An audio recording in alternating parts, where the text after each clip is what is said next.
Olá, tudo bem? Vamos seguir as nossas aulas facilitadoras sobre o pensamento de unificação.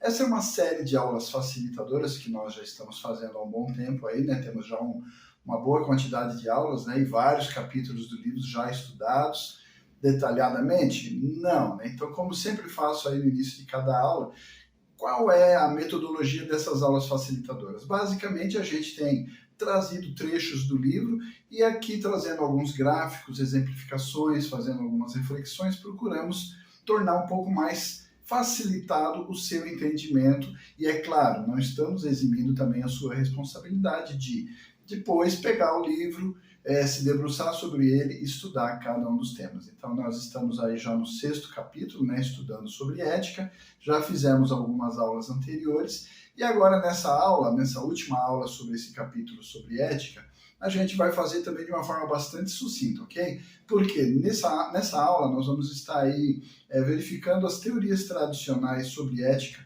todas elas, de forma muito aprofundada. Impossível fazer isso dentro do tempo aí delimitado que a gente define para cada uma dessas aulas facilitadoras. Então, já de antemão, peço a sua compreensão, porque vamos fazer de uma forma bastante sucinta, um conteúdo bastante denso, mas, por favor, né, eu peço sinceramente que depois você se debruce sobre o livro, pegue o livro e busque realmente, né, aprofundar. Aqui a gente vai trazer as ideias principais, os comentários mais essenciais que o livro faz sobre cada um desses autores, e na sequência a gente vai, né, depois se debruçar sobre o livro e estudar ele com detalhe. Mas antes, né, de qualquer coisa, vamos aí colocar na sua tela o livro que nós estamos estudando, o livro a partir do qual estamos tendo essas aulas facilitadoras. O livro é Novas Essências do Pensamento de Unificação. Esse livro está disponível, está aí, eu sempre faço também essa referência. O nosso site é o www.unificacionista.com e aí também na tela já disponibilizamos aí o QR Code com o qual você pode bem ágil, né, bem facilmente ali acessar o site. Basicamente você vai entrar ali no menu e vai na parte de literatura, né? Temos ali em torno de 60 livros disponíveis, mas a maioria está ali em ordem alfabética, você vai até o livro e você deve fazer o download. Eu sugiro, faça o download, tenha o livro em mãos para você poder manusear e acessar a hora que você quiser. É claro que no nosso site a gente disponibiliza também uma ferramenta que você pode ler, folhear, movimentar o livro, mas enfim, né, tem o livro aí, baixa aí no seu aplicativo, no seu dispositivo, né, no seu celular, no seu tablet, no seu laptop, para que você possa sempre ter ele à mão aí, sempre que tiver um tempinho, se debruçar para fazer os estudos, ok? Então é isso, vamos lá, começar a nossa aulinha de hoje, aí eu já vou avançar para a próxima tela.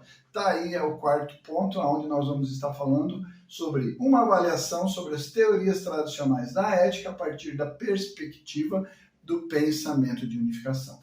Nessa sessão, teorias sobre ética representativas serão analisadas a partir da perspectiva do pensamento de unificação.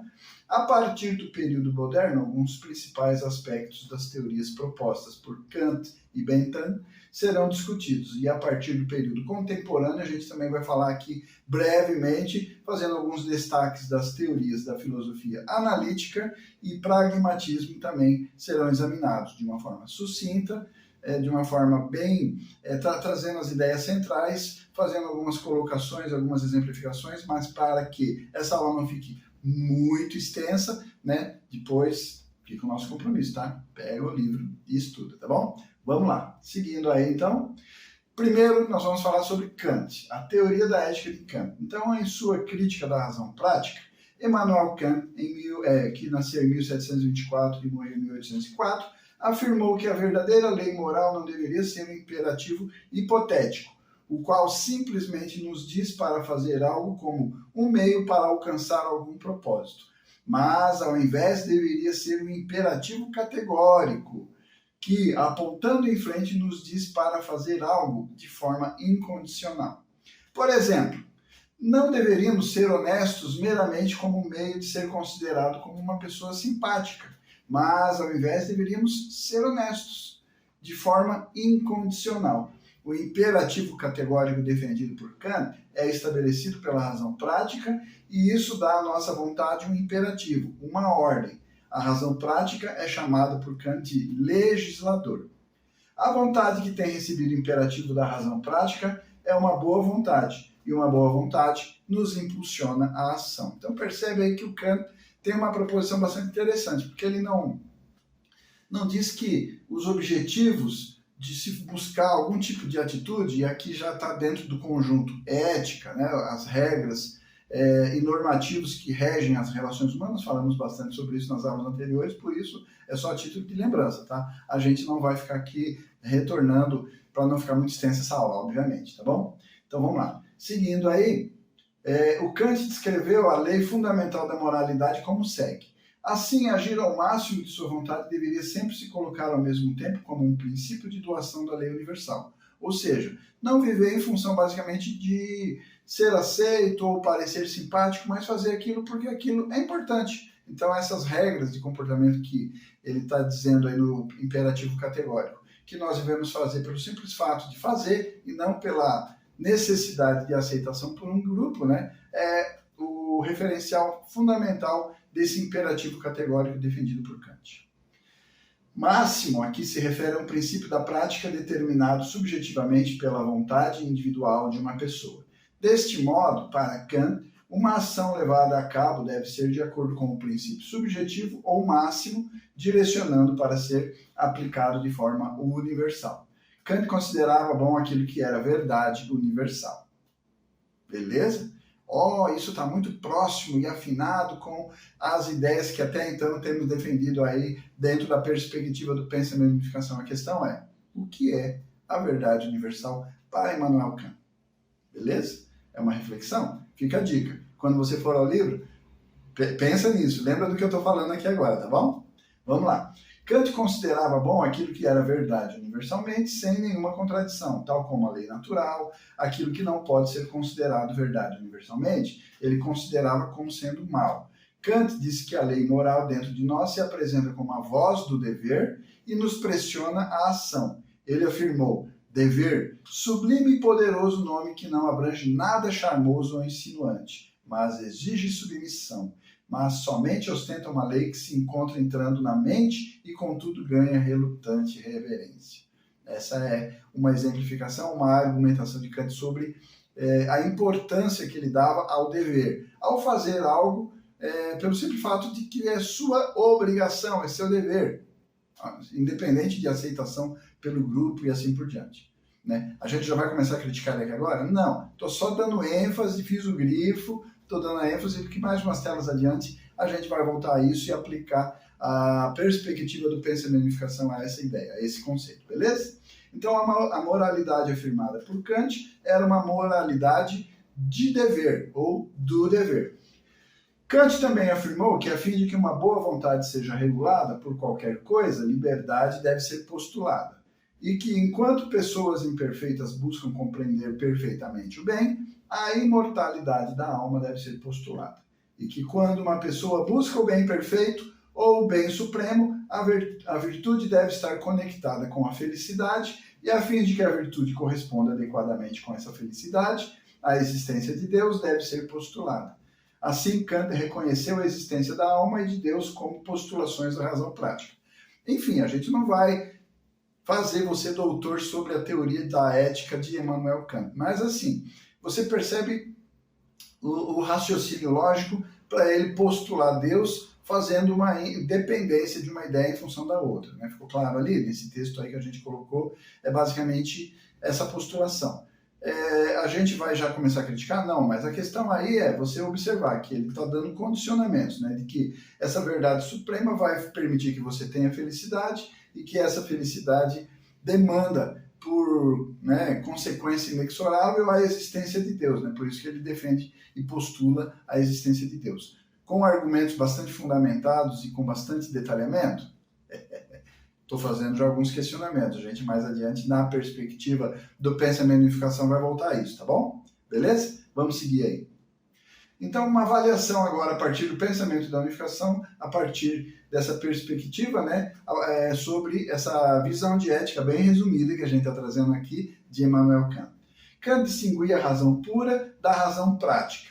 ele dizia o seguinte, que a razão pura é para o propósito do conhecimento, né, aquele processo de percepção, entendimento, racionalização que a gente explica dentro do pensamento de unificação, a esse aspecto aí, né, que Immanuel Kant fala sobre a razão pura. Em contrapartida, a razão prática regula a vontade e orienta para a ação propriamente. Então, sendo que a razão pura está separada da razão prática, né, não pode deixar de surgir a questão do motivo pelo qual a razão requerida pelo imperativo categórico é boa. Ao decidir se determinada ação é boa ou não, uma pessoa deve verificar o resultado dessa ação. Contudo, de acordo com Kant, uma ação que é diretamente impelida pelo imperativo categórico para fazer determinada coisa, independentemente do resultado dessa ação, é boa. Beleza? Vamos aí. Suponha então que aconteça, um exemplo, né? Suponha então que aconteça de uma pessoa A encontrar uma pessoa B ferida, está lá machucada, teve um acidente, enfim. E o imperativo categórico, você deve ajudar essa pessoa, seja emitido. Suponha então aí que o A, recebendo esse imperativo categórico, ajude aquela pessoa machucada. Tente levar B ferido para um hospital. Agora, o B, a pessoa ferida, pode não querer ser levado ao hospital. E ele pode se recusar em ser ajudado e querer ir para o hospital por si mesmo, sem interferência, sem ajuda de ninguém. Ok? Então está satisfeito com a situação porque ele seguiu o seu imperativo categórico emitido pela razão prática. Nesse caso, A irá considerar sua ação como boa, né, de forma incondicional, mas o B sentirá isso como uma perturbação, um incômodo, que cara aí fica aí insistindo para me levar no hospital, pode deixar que eu me viro, né? E não vai querer considerar isso como uma coisa boa, uma boa ação, beleza? É um exemplo aí para você entender a lógica que induz esse imperativo categórico sobre ética de Immanuel Kant. Então, dessa forma, sem levar em conta o resultado, o Kant está preocupado somente com a motivação, a ênfase desse imperativo categórico de Kant sobre a prática, a vivência desses normativos reguladores das ações humanas no que diz respeito à relação com outras pessoas, ou seja, ética, né? Então, a sua posição não está necessariamente de acordo com o senso comum sobre bem. Tal dificuldade pode surgir porque Kant ele distinguiu, ele identificou razão pura e razão prática, mas ele separa, são coisas distintas, distintas sim, mas ele diz que no seu pressuposto são coisas estanques e independentes, não necessariamente interconectadas, né? Tá, tô dando as dicas, né? Ou conhecimento da prática, separando o conhecimento da prática. De fato, razão pura e razão prática não estão separadas uma da outra. Razão e ação são uma coisa só, né? Elas têm aí, se a gente for aplicar a perspectiva do pensamento de unificação, a teoria de ética, aí, essa postulação do imperativo categórico de Immanuel Kant, a gente vai inevitavelmente recorrer ao que a gente já falou lá sobre ação, dar e receber, né? Base, 4 posições, ser, composição, interconexão e assim por diante, né? E é o que a gente está fazendo aí agora, né? Falando que exatamente essas duas facetas aí, né? O aspecto razão pura e o aspecto razão prática, elas têm essa interconexão, são coisas bem distintas e observáveis, mas que no funcionamento, na ação cotidiana aí, ela vai estar totalmente integrada, elas vão estar totalmente integradas, né? Ok? Beleza? Conseguiu acompanhar aí? Então, agimos enquanto levamos em conta o resultado de nossa ação de acordo com a única e mesma razão. A partir da noção de Kant da lei moral surgem determinadas questões. Qual é o padrão de acordo com o qual máximos subjetivos devem ser universalizados ou uniformizados, né? Aceitos de forma incondicional, de forma igualitária para todas as pessoas indistintamente? E de que forma essa universalização, essa uniformização se torna possível? Kant disse, por um lado, que se todas as pessoas se tornam perfeitamente morais, felicidade seria realizada. Entretanto, por outro lado, que desde que um ato objetivando felicidade é meramente hipotético, este ato não pode ser considerado como bom, embora ele soubesse que as pessoas buscam a felicidade. Ele defendeu que elas não deveriam objetivar felicidade. Nesse contexto, Ele postulou Deus e afirmou que se praticamos o bem perfeitamente, com certeza seremos felizes. Mas que o objetivo inevitável, o objetivo final ali seria a felicidade? Não. A postulação principal é meramente a existência de Deus e a felicidade seria uma simples e mera consequência disso. Ok? Os problemas na visão de Kant são derivados do fato de que ele não sabia sobre o propósito de criação de Deus. Então, sem entender com clareza aquilo que nós estudamos longamente, não somente lá no primeiro capítulo, Teoria da Imagem Original, falando sobre os atributos, características e a estrutura do ser Deus, mas depois aplicando e replicando isso em todos os demais seres da criação, especificamente no terceiro capítulo, falando sobre a teoria da natureza humana original, nós deixamos bem claro, né? E depois as aulas que vieram aí na sequência, por exemplo, só para fazer uma dica, se você quiser voltar a essas aulas, teoria da educação, mostrando aquelas 3 nuances, né, da filosofia da educação, do pensamento da educação, abordando o aspecto ali de 3 grandes bênçãos lá do Gênesis 28, Gênesis 1, 28, mostrando esse propósito inerente da existência humana, né, na sua existência, permitindo que ele se torne um ser plenamente realizado na sua tridimensionalidade, nos aspectos individuais, relacionais com as pessoas e no exercício do domínio sobre todas as coisas. Então, é só um resumo, não estou voltando nessas aulas e não vamos fazer isso aprofundadamente porque já discutimos, mas é só para, quando a gente usar aqui essa expressão propósito e criação de Deus, você conseguir fazer os links, né, que em nenhum momento esses filósofos, e no caso que a gente está citando agora, Immanuel Kant, abordou ou tinha conhecimento de forma aprofundada e detalhada sobre esse propósito de criação de Deus para os seres humanos. Para ele, todos os propósitos eram autocentrados e egoístas, cada um para si e Deus para todos, né? Você tem que ser feliz, realizar-se como ser humano e, né, cada um para si. A partir da perspectiva do pensamento de unificação, entretanto, os seres humanos têm propósitos duais, e a gente falou longamente sobre isso, um pouco lá na ontologia, na teoria da natureza humana original, mas a gente deu bastante ênfase ali no 4º capítulo, quando falamos sobre axiologia, uma teoria do valor. Ou seja, um propósito para o todo e um propósito para o indivíduo. E originalmente eles deveriam buscar o propósito para o indivíduo, enquanto colocam prioridade no propósito para o todo. Em contraste, o que Kant se referia como propósito não era nada mais do que o propósito para o indivíduo como resultado.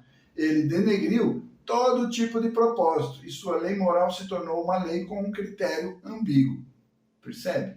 Né? Então, o pensamento de unificação, com a sua perspectiva bastante abrangente, consegue identificar esse pontozinho aí de tropeço, essa pedra de tropeço em todo a ideia, toda a perspectiva, toda a proposição sobre ética que Kant fez aí na filosofia. Beleza?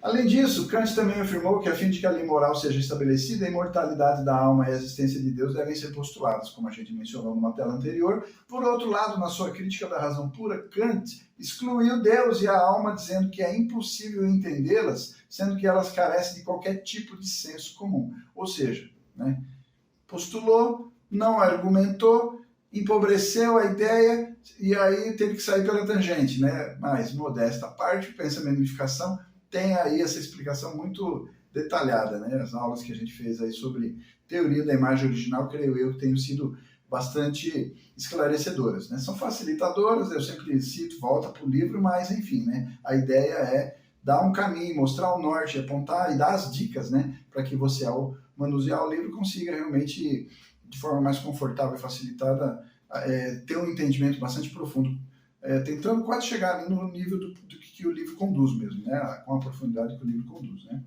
Há também uma dificuldade na filosofia de Kant. Ele postulou Deus, mas seu Deus postulado é apenas um Deus hipotético, não o Deus verdadeiro existente com características, com atributos, com estrutura, como a gente tem argumentado, como a gente argumentou longamente nas aulas sobre teoria da imagem original e na parte do capítulo, né, do primeiro capítulo que está contido no livro Novas Essências do Pensamento de Unificação. Como tal, o seu Deus não era o Deus em quem podemos acreditar de fato e confiar plenamente, né? Kant tentou estabelecer aí o padrão do bem de sua lei moral, baseado somente no dever, como eu enfatizei na tela anterior ali, né? Que é dado a nós pela razão prática. Esse é meramente o mundo frio do dever, o mundo de regulamentos como aqueles seguidos por um pelotão de soldados, né? visto a partir do ponto de vista do pensamento de unificação, dever e normas de comportamento não podem ser um propósito em si mesmos. Eles existem? Existem. Dever é uma consequência da existência de propósito? Sim. Mas e aí? Né? Falamos alguma coisa sobre liberdade e necessidade? Já explicamos aí sobre intencionalidade e mecanicidade? Nós, seres humanos, estamos mais para o aspecto de intencionalidade ou para o aspecto da mecanicidade? Mais para o aspecto da liberdade ou mais para o aspecto da necessidade? Precisa ponderar isso. Mas o Kant não tinha essas informações, né? O pensamento de unificação nos traz isso com tanta minúcia e detalhes que a gente hoje se sente bastante privilegiado por ter essa mensagem, ter esse conteúdo, ter essa verdade à nossa mão, né? Então, esse é meramente um mundo frio de dever, um mundo de regulamentos, né, como ele diz ali, né? E ali, para finalizar, não pode ser um propósito por si mesmo, sendo que o propósito de nossa ação é realizar amor verdadeiro, né? Dever e normas de comportamento são meramente os meios e não o fim por si mesmo, para que nós possamos realizar o propósito de criação de Deus para os seres humanos, que se dá por meio, especificamente, do amor verdadeiro. Então, propósito e dever vão estar como ferramentais, instrumentos que vão permitir a realização plena do amor verdadeiro nas suas dimensões que a gente discutiu já, né? Primeira bênção, segunda bênção, terceira bênção, né? Beleza? Vamos falar um pouco aí agora sobre o Bentham, para não ficar extensa essa aula, né? Depois mais detalhes sobre Immanuel Kant, você vai no livro, por favor. Então, Jeremy Bentham começa com a seguinte premissa: a natureza colocou a humanidade sob o governo de dois mestres soberanos, dor e prazer. Isto é somente para apontar o que frequentemente fazemos, como também determinar o que devemos fazer. O grifo está aí, a dica está dada, né? Depois você pode ler mais, pesquisar mais, ir no livro, ou procurar outras literaturas sobre esse autor, né? Mas a dica está ali. Basicamente, tudo vai girar em torno de esses dois fatores que vão estar, entre aspas, motivando o ser humano a fazer ou agir em conformidade com regras e normativos, ou seja, dentro do padrão de ética. E eles são dor e prazer. Beleza? É a perspectiva de Bentham. Vamos ver um pouquinho? Vamos lá. Assim, ele advogava o princípio da utilidade, de acordo com o qual prazer e dor são os padrões de bem e mal.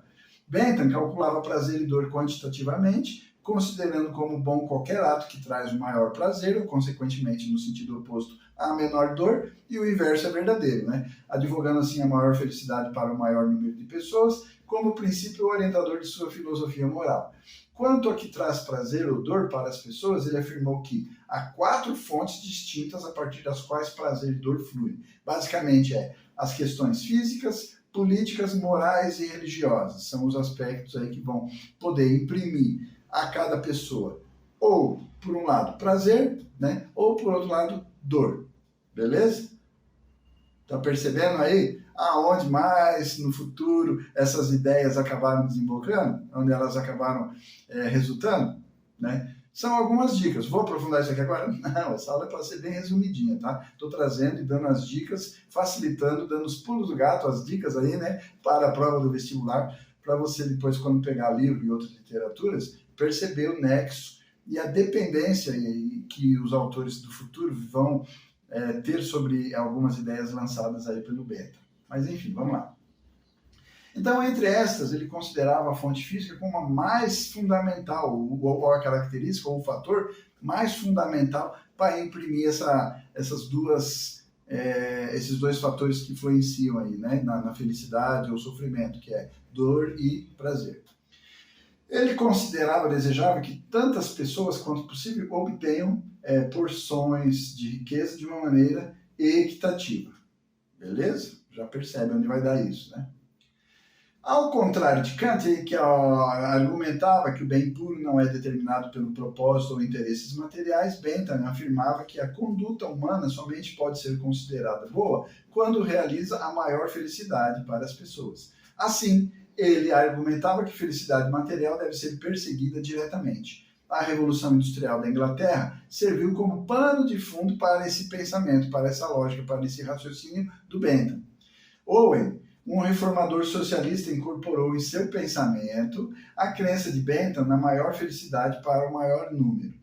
Baseado nisso e sob a influência do iluminismo francês e da filosofia materialista, Owen advogava um movimento para a reforma social. Sendo que as pessoas são produtos de seu ambiente, ele pensava que se o ambiente é melhorado, as pessoas são melhoradas também. Né? E uma sociedade feliz, então, de fato, pode ser realizada. Essa é a lógica, é a premissa que o Owen, baseado no Bentham, como eu já tinha dado a dica ali anteriormente, vai assumir na sua perspectiva aí, né?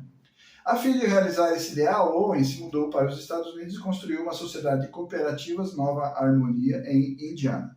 Entretanto, esse esforço acabou em fracasso devido às divisões entre os colegas de trabalho dessa cooperativa.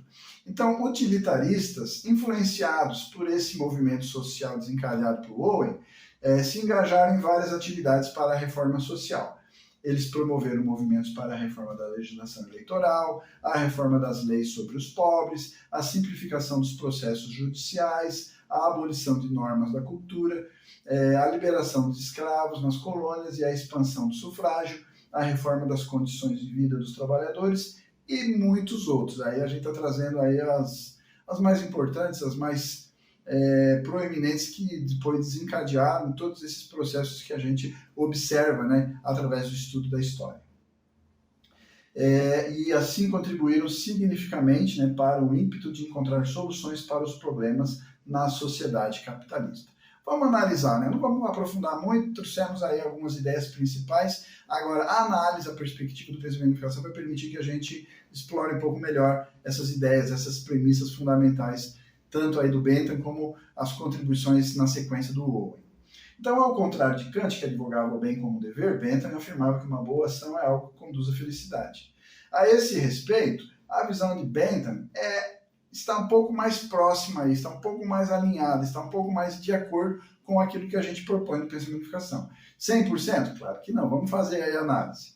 Entretanto, tem entretanto, o problema é que Bentham entendia a felicidade como tendo a ver com prazer material, e esse é o aspecto mais importante. Lembra que ele falava lá também sobre aspectos ali também de política, de religião, né? Mas a ênfase, o aspecto mais importante, por isso a ênfase dele é o prazer material. De acordo com o pensamento de unificação, a verdadeira felicidade para os seres humanos não pode ser obtida somente através do prazer material. Ok? Eu dei a ênfase, grifei a palavra somente porque o pensamento de unificação não está dizendo que o prazer material não seja importante, mas ele não é o primordial, ele não é o prioritário, não é o único e não é a única coisa que a gente deve considerar. Existem outros aspectos a serem considerados? Sim. Alguns são até mais importantes e prioritários? Sim. Estamos deixando de lado e abolindo o prazer material, necessidades materiais, a satisfação das necessidades materiais? Não. O pensamento de unificação não passa por aí, tá? Não coloquem palavras na minha boca, não coloquem interpretações do conteúdo do livro. Por isso, eu, no meu CPF, grifei a palavra somente. Ele está dizendo que não pode ser obtida somente. Pode, ele fornece, ajuda, contribui, complementa, sim, mas tem outras coisas. Ok? Vamos lá. Em países avançados, atualmente, muitas pessoas passaram a desfrutar de prosperidade material. Contudo, não há tantas pessoas que se consideram realmente felizes, plenamente felizes, totalmente felizes, pois muitas pessoas são afetadas pelo aumento da desordem social, crimes em países avançados. Isso indica que o utilitarismo não é uma forma efetiva de alcançar a verdadeira felicidade. E aí, boto entre parênteses minha colocação, observando apenas o prazer material, ok? Entendeu? Fechei o parênteses, por quê? O utilitarismo falhou em enfatizar única e exclusivamente o prazer material e as frustrações, a infelicidade, a dor, o sofrimento na diminuição ou na escassez desse prazer, dessa felicidade material. Existem outras coisas e é nesse ponto que o utilitarismo tropeça, né? A pedra de tropeço do utilitarismo, dos utilitaristas, dos pensadores utilitaristas, é exatamente essa ênfase única e exclusivamente no prazer material.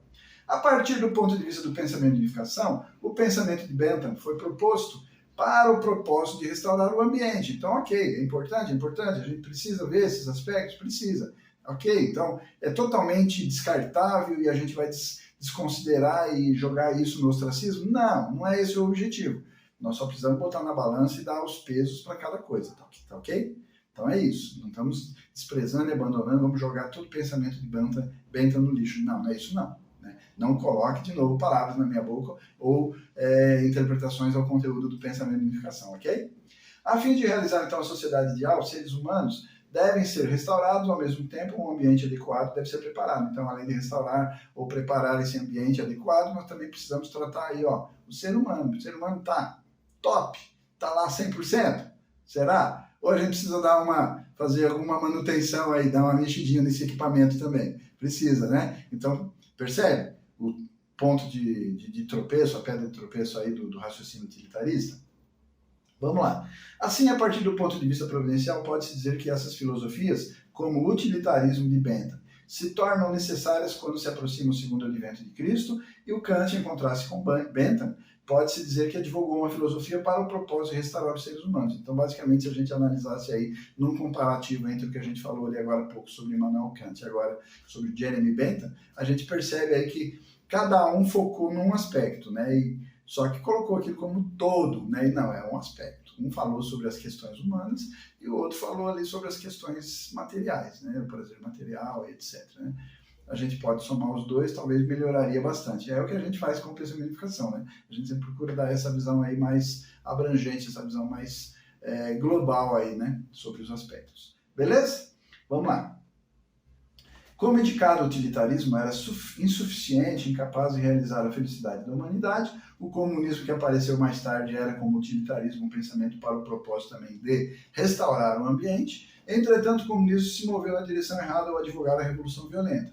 Como resultado, longe de realizar uma sociedade feliz, o comunismo acabou criando uma sociedade ainda muito mais miserável do que já se encontrava naquela época, quando ele floresceu, dentro do modelo capitalista, né? Sem qualquer regulamento e sem nenhum direito, etc, etc. Né? Todas aquelas mazelas que Marx, Engels e os demais pensadores encontravam no modelo capitalista da sua época. Né? Verdadeira felicidade humana deve ser realizada em termos dos aspectos espirituais e materiais. Isso é possível somente quando um padrão de bem é estabelecido que possa representar e apresentar uma solução unificada e harmoniosa tanto para os aspectos espirituais quanto para os aspectos materiais da natureza humana. Então, aí agora vamos falar sobre a visão ética na filosofia analítica, né? Falamos brevemente sobre Bentham, não vamos nos estender, e agora a gente vai fazer aí também uma passadinha sobre a filosofia analítica, o que ela aborda sobre ética. De acordo com a filosofia analítica, a tarefa da filosofia não é estabelecer qualquer visão específica do mundo, mas, ao invés, fazer da própria filosofia uma disciplina científica pelo engajamento na análise lógica da linguagem. A escola analítica de Cambridge, com estudiosos como George Moore, Bertrand Russell, Ludwig Wittgenstein, a escola lógica positivista de Viena, com estudiosos como Moritz Schlick, Rudolf Carnap, Alfred Ayer, a escola da linguagem comum da Grã-Bretanha, todas essas são citadas como escolas da filosofia analítica, as quais a gente não vai se aprofundar, não vai detalhar. A gente simplesmente vai dar uma passadinha na ideia geral, como a gente fez com os demais autores. Entre as teorias éticas representativas da filosofia analítica, podemos incluir o intuicionismo de Moore e a teoria emotiva de Schlick e Ayer. Vamos fazer também de forma resumida, ok? A característica específica da visão da filosofia analítica sobre ética é sua separação dos julgamentos de fato dos julgamentos de valor. Entretanto, a partir do ponto de vista do pensamento de unificação, julgamentos de fato e julgamentos de valor são ambos objetivos, e eles podem ser vistos como os dois lados da mesma moeda. Contudo, sendo que um julgamento de fato é um julgamento referente ao fenômeno, que pode ser reconhecido por qualquer um, ele é caracterizado por uma objetividade que pode facilmente ser observada. Em contraste, o julgamento de valor é advogado por um entendimento por todos, por um número limitado de, por exemplo, pessoas religiosas ou filósofos, e não é necessariamente entendido por todos, o que dá a impressão que um julgamento de valor seja puramente subjetivo. Se o nível espiritual dos seres humanos se torna melhorado e a lei de valor operando por todos no universo passa a ser entendida claramente por todas as pessoas, então os julgamentos de valor também passam a ser reconhecidos como válidos universalmente. Aqui, inevitavelmente, nós vamos ter que recorrer, e vamos acabar recorrendo, àquilo que a gente discutiu, principalmente lá no 4º capítulo sobre a axiologia, uma teoria do valor, quando o pensamento de unificação explica a forma de se perceber o valor, de se fazer essa valoração, essa relação. E a gente falou alguma coisa sobre isso lá, não vou voltar, claro, né, a todo o conteúdo para não ficar extensa essa aula, mas só para lembrar, né, quem assistiu, se não assistiu, assistir lá, a relação, né, existe uma relação entre as posições subjetiva e objetiva. Essas posições vão estabelecer um dar e receber, e é a partir dessa relação, dessa interdependência, que surge o valor, o que é percebido, que é valorado determinadas características da posição objetiva. Mas enfim, né, não vamos estender aqui, é só para você lembrar e aí saber que nós vamos estar usando essa percepção lá no Pensamento de Unificação sobre a axiologia, nessa colocação da visão analítica, da filosofia analítica sobre ética, beleza? Principalmente essa questão aí de julgamento, né? Julgamento de fato e julgamento de valor, né? Qual é, como isso daí funciona. Mas enfim, vamos lá por partes. A ciência natural esteve tratando somente com julgamentos de fato e esteve perseguindo os relacionamentos causa e efeito nas coisas. Entretanto, atualmente, a ciência alcançou o ponto no qual não é mais possível entender de forma completa fenômenos naturais somente através da busca dos relacionamentos causa e efeito. Os cientistas estão agora buscando a razão por trás ou a razão para fenômenos naturais. Isto significa que os cientistas chegaram ao ponto de utilizar julgamento de valor em adição aos julgamentos de fato. É a visão do pensamento de unificação que fato e valor, ou ciência e ética, devem ser abordados como um único tema unido. Então não dá para a gente fazer, né, essa análise unilateral, né, como ele menciona aí. Né? Num determinado momento a ciência esteve fazendo apenas julgamento de fato, deixando de lado esses aspectos, entre aspas, transcendentais e intangíveis, né, subjetivos desse julgamento de valor, e por isso a gente acabou enveredando por um caminho, às vezes, que acabou se distanciando de uma visão mais abrangente, de uma visão mais plena das coisas e principalmente do ser humano, né? Mas enfim, é só uma reflexão para você entender a importância daquilo que a gente estudou lá no 4º capítulo, falando sobre axiologia, beleza? Outra característica específica entre os proponentes da filosofia analítica é que eles têm considerado o bem como algo indefinível, uma quase ideia, uma coisa inatingível, uma coisa intangível, uma coisa subjetiva. Muitas vezes, né, uma proposição de irrealidade, né, fora da nossa realidade. Entretanto, a partir da perspectiva do pensamento de unificação, o bem pode ser claramente definido. Olha, nós temos falado tanto sobre isso, temos enfatizado tanto sobre isso, falamos bastante sobre isso na imagem original, quando falamos lá sobre os aspectos de Sun San interno, intelecto, emoção e vontade, e Ryu San também interno, né, os aspectos de leis, ideias, conceitos e princípios. Transportamos e aplicamos isso na natureza humana original, também falando sobre os mesmos aspectos, né, buscando ali, tentando construir argumentos mais pragmáticos, mais práticos, mais efetivos na natureza humana. Então a gente precisa entender que o bem não é uma coisa intangível, ou uma coisa proposta por determinados grupos ou de religiões e que são relativos porque varia, né, de uma cultura para outra, de uma época para outra, de uma religião para outra, enfim. Não, o pensamento de unificação está deixando claro, falando sobre isso também aí em teoria da educação, agora especificamente falando sobre ética, que é exatamente esse aspecto vontade do ser humano, ou seja, essa faculdade que busca realizar esse valor do bem, a ética, juntamente com a moral, com a moralidade, são esse conjunto de regras, normativos, que vão conduzir o ser humano na realização plena do que é o bem, para si mesmo e para os seus semelhantes. Beleza? Vamos lá. Então, em suma, os seres humanos têm claro propósito de realizar o amor de Deus através da base 4 posições familiar. Quanto eu enfatizei isso? Talvez não o suficiente, mas a gente tem falado isso várias vezes, especificamente aí no último capítulo, quando falamos sobre teoria da educação, especificamente então na aula sobre o aspecto ali da norma, teoria da educação referente à norma, a gente enfatizou, talvez não tenha feito isso com tanta ênfase, mas o livro faz, né, a importância desse paradigma, esse referencial que é a base de 4 posições familiar, nesse sentido de realizar o bem através da prática do amor verdadeiro de Deus, aquele amor que vive para o benefício dos outros. Assim, o comportamento de acordo com esse propósito é bom, sendo que bem é avaliado na vida real, valor e fato não podem estar separados, não podem ser separados. Beleza? Feito? Aqui é resumido, tá? Depois pega o livro, se debruça, estuda, busque outras literaturas, é importante, né? A gente trouxe as ideias principais, mas aí observando mais a miúde ali, cada um desses autores e cada uma das suas ideias, você pode lapidar ainda mais aí esse seu entendimento, sua compreensão, e você precisa disso nas suas argumentações na hora de defender essa ideia também, né? Então, vou falar aí também de uma forma resumida aí sobre a visão do pragmatismo sobre ética. Então, o pragmatismo e a filosofia analítica se colocam, assim, basicamente no mesmo fundamento, na mesma base em que ambos excluem a metafísica, né, o aspecto transcendental, o aspecto subjetivo, o aspecto intangível aí, né, do conhecimento científico empírico, né, e dão importância aí a esse aspecto. Então, o pragmatismo, qual é advogado pelo Charles Peirce, foi popularizado por William James. De acordo com James, qualquer coisa que funciona é verdadeira.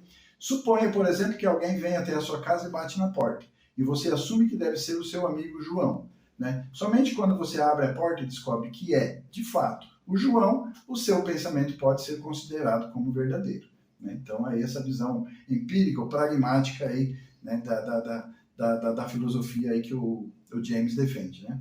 Em outras palavras, somente aquele conhecimento que é verificado através da ação é verdadeiro conhecimento. Isso significa que a verdade de uma ideia é determinada se ela tem ou não valor operando. Beleza? Percebe?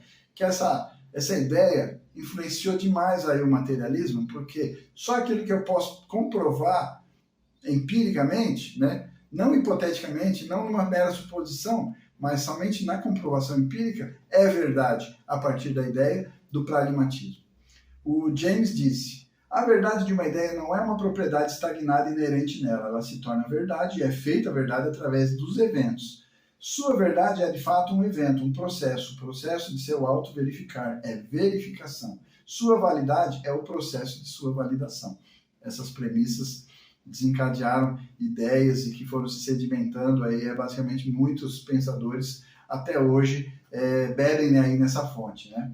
Esse critério de verdade também serve como critério de valor e o critério de bem. Assim, o propósito de ética, ou uma proposição, ética, não é algo a ser provado teoricamente, mas é considerado como verdade e boa, desde que forneça alguma satisfação ou paz de espírito. Portanto, bem não é considerado como algo absoluto ou imutável, mas ao invés algo que é alterado e melhorado dia a dia através da experiência da humanidade como um todo.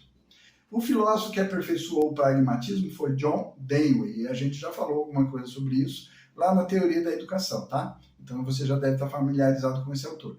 Mas enfim, o Dewey advogou a teoria do instrumentalismo, dizendo que o intelecto é algo que funciona instrumentalmente em relação às experiências futuras, ou um meio para processar problemas de forma efetiva. Ao contrário de James, que também admitia a verdade religiosa, Dewey tratou somente com a vida diária, excluindo completamente qualquer pensamento metafísico.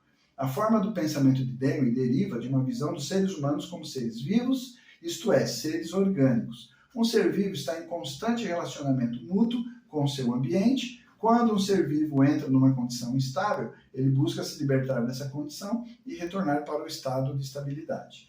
É a inteligência, de acordo com Dewey, que é utilizada como instrumento efetivo para isso. Boa conduta é aquilo que, baseado na inteligência, é efetivo na direção de criar uma sociedade rica e feliz. Para Dewey, julgamentos científicos e julgamentos de valor eram considerados como sendo a mesma qualidade. Ou seja, ele dizia que o julgamento científico já por si só desencadeava um resultado, ou também no julgamento de valor, né? Era uma coisa só na cabeça do Dewey, né? São coisas que para ele era uma coisa só, né? Ele acreditava que uma boa sociedade seguramente surgiria se as pessoas agissem somente de forma racional pela utilização da inteligência. Ele não via nenhum cisma entre fato e valor em tal sociedade. Para ele, bem é algo a ser realizado passo a passo através do aumento do conhecimento, respondendo às exigências da vida e trazendo a satisfação dos desejos. Simples assim. Mas, basicamente, né, como a gente já mencionou aí sobre o pensamento anterior, né, a ênfase é o prazer material, é a satisfação daquilo que é necessidade física e que vai me apresentar um resultado comprovado, um evento de fato ali, né? Tem que ter um evento que me confirme, né? Satisfação, realização e assim por diante. Assim, Dewey negou a existência de qualquer bem supremo instantaneamente reconhecível. O conceito de bem era também um simples instrumento ou um meio para lidar com os problemas de forma efetiva. Ele disse: um princípio moral, então, não é um comando para agir ou deixar de agir de determinada forma, contrariando o que o Kant falava, né? É uma ferramenta para analisar uma situação específica, o certo ou errado sendo determinado pela situação em sua totalidade e não pelas próprias regras por si mesmas. Vamos fazer aí uma avaliação dessa ideia do pragmatismo aí a partir do pensamento de unificação. James considerava o que funciona, ou o que é útil, como verdadeiro e valioso. Isso significa que ele subordinou conhecimento e valores à vida cotidiana. De uma forma bem sucinta, voltamos ali naquela ideia lá do prazer material, né? Que a gente falou ali anteriormente. Essa é a visão que o James está defendendo aí. Vamos lá. Entretanto, a partir da perspectiva do pensamento de unificação, isso seria uma inversão da forma original de pensamento, se subordinamos conhecimento e valores à vida cotidiana de uma pessoa, que consiste de buscar alimentos, vestuário e abrigo. Ou seja, nós estamos dando ênfase às necessidades físicas e descartando, ou pelo menos colocando como secundárias, as necessidades de valor, as necessidades emocionais, as necessidades espirituais, né? Então, ao invés de estar baseado nos valores de verdade, beleza e bem, por sua vez, os valores de verdade, bem e beleza deveriam estar baseados no propósito de criação. O propósito de criação, como a gente já mencionou, é realizar o amor verdadeiro de Deus, a vivência para servir os outros, aquela coisa toda, né? Portanto, um ato com o propósito de criação é bom. Por outro lado, um ato que é meramente útil para a vida não é necessariamente bom se ele estiver confrontando, se opondo ao primeiro. A gente está negando o segundo? Não. A unificação exclui, enfatiza só os transcendentais, espirituais, valores, e a gente não considera necessidades como alimentação, vestuário, abrigo. Não é isso. Olha aqui, me permite, eu vou até ler de novo esse pedacinho. Olha aí de novo aí na sua tela. Portanto, um ato de acordo com o propósito de criação é bom. Por outro lado, um ato que é meramente útil para a vida não é necessariamente bom. Desde que, aí vamos complementar essa frase, ele se oponha, ele contradiga a primeira afirmação. Né? Eu estou cumprindo o propósito de criação? Isso vai me ajudar a fazer isso? Não, ele vai impedir, atrapalhar, obstruir, retardar, enfim. Aí ele passa a ser mal. Beleza? Tá claro aí? Ficou bom? Esse conceito que eu melhorei também. Ficou bom? Espero que sim. Vamos lá. Naturalmente, se um ato que é útil para a vida também está de acordo com o propósito de criação, ele se torna bom. James baseou verdade e bem em sua utilidade para a vida. Entretanto, ao invés, ele deveria ter olhado para o propósito para o qual a vida existe e o propósito para o qual os seres humanos vivem. De acordo com Dewey, a inteligência, incluindo a noção de bem, é só um instrumento. É só um instrumento para processar, buscar resposta para questionamentos. Ok, o intelecto funciona dessa forma? Funciona. Lembra que a gente falou isso em Deus? Sunsan interno, intelecto, emoção e vontade. Como funciona em Deus? Buscando os valores de verdade, beleza e bem. Como deveria funcionar na natureza humana original? A gente falou bastante, eu não vou voltar a isso, tá bom? Pode ficar tranquilo para não ficar cansativo essa aula. Mas o Dewey simplesmente coloca esse aspecto, resume, restringe, empobrece, né, essa aptidão, essa faculdade humana derivada do próprio Deus, que Deus também possui essa faculdade, inteligência. Então, a ideia que a inteligência é um instrumento está correta? A partir da perspectiva do pensamento de unificação, logos, um pensamento, é formado através de sunsan interno e unsan interno, se engajando em ação dar e receber, centrando o coração, amor e propósito. Lembra disso? Intelecto, emoção e vontade, ideias, conceitos, leis e princípios, estabelecendo um dar e receber, estabelecendo um projeto, um protótipo, um plano, um pensamento, uma ideia. Assim que funciona. Percebe? O empobrecimento que Dewey deu à faculdade inteligência, ao aspecto intelecto, tanto do ser humano quanto de Deus. Né? É sério isso. Sun interno inclui as faculdades de intelecto, emoção e vontade, e Ryun-san, as ideias, conceitos, leis e princípios, Ryun-san interno, né? Sendo que Sun-san interno e Ryun-san interno estão no relacionamento sujeito-objeto, o Ryun-san interno pode ser considerado como instrumento do Sun-san interno. Sim, quem é o instrumento? Quem é a ferramenta? Ryun-san interno. O que é Ryun-san interno? Ideias, conceitos, leis e princípios. O intelecto, tal qual a emoção, tal qual a vontade, não são instrumentos. Não são instrumentos, são faculdades que vão, com os instrumentos, ideias, conceitos, leis e princípios, processar logos. Vão criar. Fazer o processo da criatividade. Lembra dessas aulinhas? Não lembra? Assiste lá, tá bom? Está disponível, né? Então vamos lá. Por outro lado, as faculdades de intelecto, emoção e vontade, as quais constituem o Sun-san interno, podem ser consideradas como instrumentos, mas para a realização do amor, não para atendimento de necessidades fisiológicas, alimentação, vestuário, abrigo, reprodução, entendeu? Uma coisa, outra coisa, personificação, deixa bem claro, né? Os desvios, as pedras de tropeço, né? De algumas ideias e alguns conceitos que estão aí sedimentados e aceitos pela maioria, né? Entretanto, de acordo com Dewey, o intelecto e os conceitos são apenas instrumentos para a reforma social. Pobre, né? Bem pobrezinha a ideia, né? Então, aí, para a gente fechar, a teoria instrumental dele não estaria errada se estivesse centrada no propósito de criação de Deus, considerando esse aspecto. Mas, enquanto se destina meramente à obtenção de riqueza na vida cotidiana, ela não está correta, pois entre os conceitos há alguns que podem se tornar o propósito de vida, mas não pode se tornar um meio de vida. O conceito de bem não é um meio de vida, ao invés, ele é um conceito que tem a ver com o propósito de vida de uma pessoa. Quando a gente fala sobre ética, nós estamos falando sobre o bem, né? Esse conjunto de regras e normativos de ações que são boas, que vão permitir que eu seja considerado uma pessoa boa, apta a viver numa sociedade ideal do futuro. Falamos alguma coisa sobre isso lá na teoria da educação, né? Esse é um valor que é buscado pela faculdade da vontade, que está em nós, que herdamos, né, de Deus. Então percebe o que nós estamos dizendo? As críticas que nós estamos fazendo, exatamente para mostrar bem claro a efetividade da proposição sobre a teoria de ética que o pensamento de unificação faz, mostrando, apontando, direcionando o ser humano para a realização plena do bem, aquele bem que vai permitir que ele viva de forma plena nas suas relações com as pessoas, ética, e nas suas relações consigo mesmo e com Deus, moral. Beleza? É um parênteses, um resuminho aí de tudo aquilo que a gente está falando nessa série de aulas sobre ética, tá bom? Então, Den também considerava que se a ciência se desenvolve na direção de melhorar a sociedade, isso estará em perfeito acordo com os valores. Entretanto, o progresso da ciência não corresponde necessariamente com os valores. Somente quando a ciência se alinha com a realização do propósito de criação, isto é, a realização do amor de Deus, fato e valor serão unificados. Beleza?